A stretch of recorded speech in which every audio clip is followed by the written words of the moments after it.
Donc les principaux régulateurs de ces rythmes pour le circadien, ça va être, la lumière, il me semble. Pour, je suppose, du coup, les saisons, tu viens de dire, c'était la lumière, mais est-ce que pour tout ce qui est menstruel et cetera, ça va tout va dépendre un peu de la lumière, en fait, au final? Ou est-ce que, certains cycles vont dépendre d'autres choses que la lumière? Alors, on a 2 voies, on va dire, qui peuvent, réguler notre horloge. On va avoir un régulateur principal, donc qui est l'horloge biologique interne, qui est située dans les noyaux suprachiasmatiques de l'hypothalamus, donc au cœur du cerveau. Et donc l'horloge a sa propre rythmicité endogène ou innée, donc ça va être par de l'expression des gènes. Et en moyenne, elle est de 24h15 chez les Français, donc ça peut être de 23h30 jusqu'à 24h30. Et en fait, cette horloge, il faut, pour certains, pour la majorité des Français, qu'elle soit remise à l'heure chaque jour. Et donc, du coup, on va avoir un synchroniseur principal qui, là, est la lumière, particulièrement la lumière naturelle du jour, qui est captée par certains photorécepteurs dans la rétine. Et il y a d'autres facteurs qui peuvent jouer, comme des petits synchroniseurs secondaires. On va avoir l'activité physique, par exemple, et on va aussi avoir les horaires de repas sur l'horloge hépatique. On va avoir les douches, la caféine, etc. Et donc, c'est surtout la régularité qui va bien permettre de synchroniser notre horloge. En gros, on a une horloge qui est légèrement décalée par rapport aux heures de la journée, généralement, et donc en fait, si on n'a pas quelque chose qui vient remettre à zéro tous les jours, à force, on va décaler, donc je suppose que les effets s'accumulent et que donc si c'est, 24h15, au bout de 4 jours, on est décalé d'une heure et ainsi de suite. Exactement. Et est-ce que c'est ça qui peut expliquer, que, certaines personnes qui se lèvent tard et qui donc vont peut-être pas voir, on verra après plus tard comment la lumière du coup vient impacter surtout la lumière du matin pour, recalibrer l'horloge. Mais du coup, est-ce que c'est ça qui peut expliquer que du coup, en fonction de notre exposition lumineuse, par exemple le soir ou quoi, on va juste mal recalibrer notre horloge et donc, notre sommeil va peut-être être pris comme une sieste ou ainsi de suite. Enfin là, c'est vraiment dramatique, mais, donc on va avoir nos décalages tout le long de la journée. C'est ça. Si on n'a pas assez d'exposition à la lumière, surtout le matin, on va avoir tendance à se décaler au fur et à mesure. Et par exemple, j'aimerais bien citer le cas des aveugles parce que pour le coup, eux, ils ont pas forcément les petites cellules, qui leur permettent de capter l'intensité lumineuse et de se recaler. Et donc du coup, eux, ils ont que l'expression de leur gène et de leur horloge, innée ou interne. Et eux, du coup, ils sont ce qu'on appelle en libre cours et donc ils vont se décaler au fur et à mesure. Et c'est très compliqué, pour les aveugles qui n'ont pas ces photorécepteurs particuliers. Parce que les photorécepteurs, c'est les mêmes que ceux qui captent la vision, consciente, c'est-à-dire, les couleurs, enfin la vision qu'on voit consciemment? Ou est-ce que c'est d'autres récepteurs qui vont juste essayer de chercher du coup, l'intensité lumineuse pour savoir à peu près là où on se situe dans la journée? Alors justement non, ce ne sont pas les mêmes, photorécepteurs. Pour la vision, on a les cônes et les bâtonnets, on connaît, et en 2002, enfin dans les années 2000, on a découvert de nouvelles, cellules qui s'appellent les cellules à mélanopsine ou les cellules ganglionnaires, intrinsèquement photosensibles pour le nom, complet. Mais, les cellules à mélanopsine, ça convient très bien. Et ce sont elles qui sont responsables de capter donc l'intensité lumineuse et le spectre de la lumière à laquelle on est exposé. Et ce sont elles, en fait, qui vont aller à la fois avec des projections directes sur plein d'aires du cerveau, leur donner les informations de l'intensité et du spectre, et à la fois sur nos noyaux suprachiasmatiques pour venir vraiment synchroniser nos mécanismes moléculaires de l'horloge.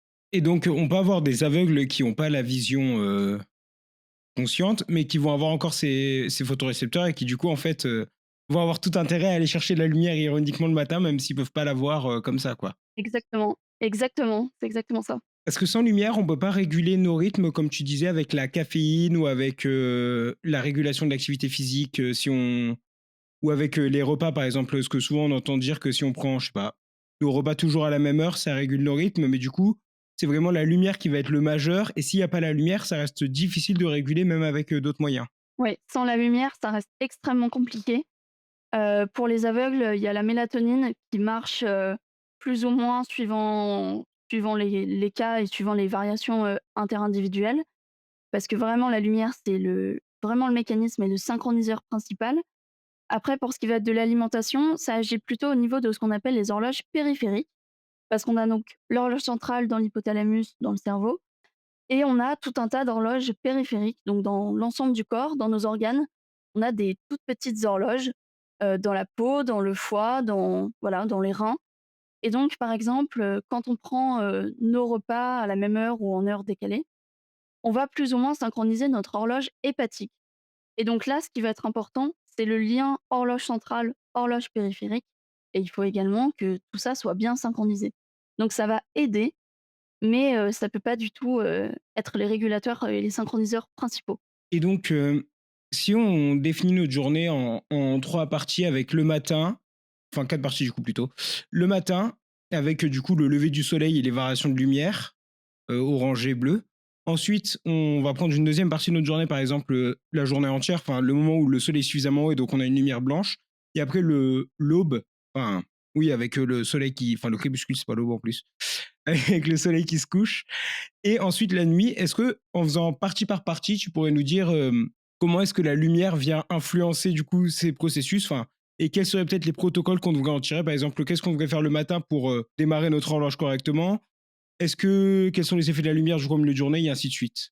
Alors, ce qu'il faut enfin, pour aborder cette question, on va dire, il faut rester le plus proche de notre ancien mode de fonctionnement parce que là, on est dans une ère, assez moderne, on a beaucoup de technologies et cetera. Mais notre cerveau, il est encore, on va dire, calibré et organisé de telle façon à ce qu'on soit encore, dans des grottes, à se fier au rythme naturel, jour-nuit classique, sans, toutes les LED, qu'on a, partout. Et donc du coup, pour reprendre ça, quand on a le matin, le soleil se lève et cetera, il a une lumière au début plutôt douce, mais qui est quand même, assez forte, au fur et à mesure de la journée et toute la journée, y compris le matin, on a une lumière qui est fortement enrichie en bleu. Parce que quand on parle de lumière blanche, en fait, c'est qu'on a le spectre de la lumière donc visible et on a un peu l'arc-en-ciel. Si on reprend l'image du prisme, avec la décomposition des couleurs, on a vraiment l'arc-en-ciel et dans la lumière naturelle, on a une grosse partie de lumière bleue avec toutes les autres, lumières et la lumière bleue, c'est la lumière principale qui va venir synchroniser notre horloge parce que nos photorécepteurs dont on a déjà parlé, donc les cellules à mélanopsine, elles sont particulièrement sensibles aux, longueurs d'onde bleues. Donc c'est pour ça aussi qu'on entend beaucoup parler de lumière bleue dans ce domaine, dans le domaine du sommeil et cetera. Mais il faut bien, recalibrer les choses dans le sens où pendant la journée, donc pendant que le soleil est là, la lumière bleue ou l'exposition à la lumière va avoir un effet positif. C'est-à-dire qu'on va avoir un effet éveillant de la lumière et là, c'est très bien de s'exposer à la lumière, surtout naturelle, il faut s'y exposer le plus possible parce que la lumière qu'on a dans les bureaux, ici par exemple, pour avoir un ordre d'idée, on est entre 300 à 600 lux dans les bureaux. Le lux, c'est la mesure de la lumière et pour avoir un ordre d'idée, dans la lumière naturelle, quand on est exposé, pendant la journée, on peut avoir jusqu'à 50 000 à 100 000 lux. Quand on est, par exemple, l'été sur la plage, on a, 100 000 lux. On se rend bien compte que c'est bien différent en ordre d'idée que les 300 à 600 lux qu'on a pendant la journée dans les bureaux. Donc la lumière naturelle, elle est hyper importante parce que c'est une intensité vraiment d'une autre grandeur et pour avoir un référentiel, la lune, la lumière, de la lune, c'est, 0,5 à 1 lux. Donc dans les bureaux, on se rapproche beaucoup plus d'un truc qui ressemble à de l'obscurité plutôt qu'à de la lumière naturelle, qu'on aurait, normalement. Donc pour la journée, en résumé, c'est super bien de s'exposer surtout à la lumière naturelle dès qu'on peut et par contre, le soir, quand le soleil se couche, eh bien, il faut avoir tendance à réduire aussi notre lumière, donc à s'adapter au comme le soleil et donc là, du coup, couper, les lumières et surtout les lumières LED qui sont, elles, enrichies en bleu et quand le soleil se couche, on est plus censé avoir de la lumière et donc là, pareil, réduire nos lumières des écrans, mettre des filtres, anti-lumière bleue et cetera et cetera. Pourquoi est-ce que justement le soir, on va chercher à venir, réduire autant alors que, comme tu dis, les 600 lux, ça se rapproche beaucoup plus de l'obscurité, enfin, par rapport à ce qu'il y a dehors et donc on peut se demander pourquoi est-ce que quelque chose qui est aussi inefficace sur nos récepteurs la journée, pourquoi est-ce qu'il serait aussi efficace à l'inverse le soir, pour les déclencher? Parce qu'en fait, on a une, courbe de sensibilité à la lumière. Donc ça, c'est un papier, extrêmement connu, un article CALSA 2003. En fait, le matin, surtout, on va être, extrêmement propice à bien recevoir de la lumière et à être très sensible à cette lumière. L'après-midi, un peu moins et le soir, on va être de nouveau très sensible à cette lumière et là, par contre, très peu de lux, donc très peu d'intensité lumineuse, va avoir toujours beaucoup d'effets éveillants. Et le soir, eh bien, ça va être le moment où on va chercher à aller se mettre dans un rythme de sommeil, de baisser sa vigilance et cetera pour chercher l'endormissement et si on a trop de lumière, on va décaler notre horloge.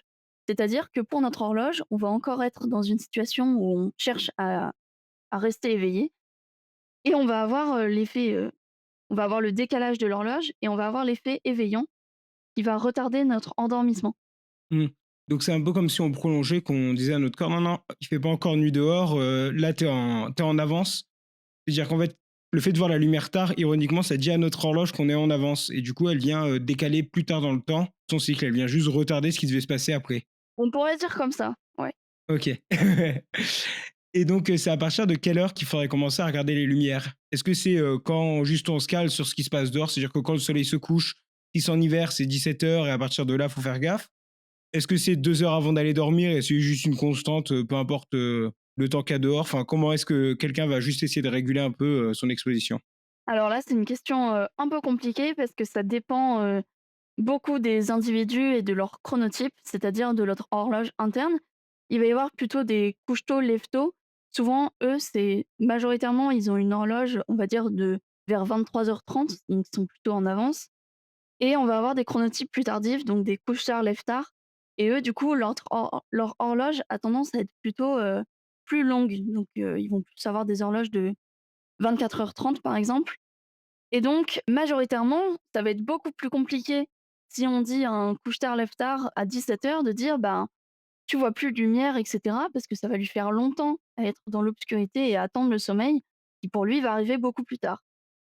Donc souvent, on parle des 2 heures avant l'endormissement, peu importe entre guillemets à quelle heure il est, mais souvent on parle des 2 heures avant l'endormissement où on commence à faire vraiment attention aux écrans, à ne pas s'exposer ou le moins possible, et à faire des activités calmes, à se mettre dans un rythme où, OK, on va être dans le sommeil.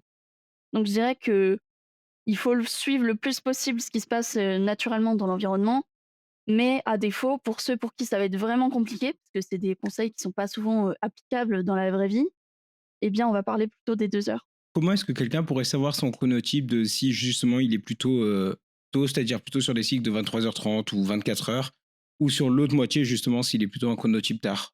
Il y a plusieurs, indices qui peuvent nous aider à trouver notre chronotype. Par exemple, en vacances, quand on n'a, pas de réveil, les gens qui vont avoir tendance à se lever naturellement très tôt et à se coucher très tôt, du coup, eux, ils seront plus un chronotype donc couche tôt, lève tôt, et à l'inverse, ceux qui ont tendance à faire durer, le plaisir jusqu'au bout de la nuit, on va plutôt être sur des couche tard, lève tard. Et il y a des tests aussi qu'on utilise nous en laboratoire. On utilise par exemple le test de Horne-Heusberg. Donc là, c'est un questionnaire où on répond aux questions et à la fin, on nous donne, un score et ça nous dit plutôt si on est, couche-tôt, lève-tôt, couche-tard, lève-tard, plutôt intermédiaire ou plutôt à l'extrême, et cetera. Donc c'est des tests qu'on peut aussi, trouver sur internet si jamais, les auditeurs, veulent faire le test de Horne-Heusberg.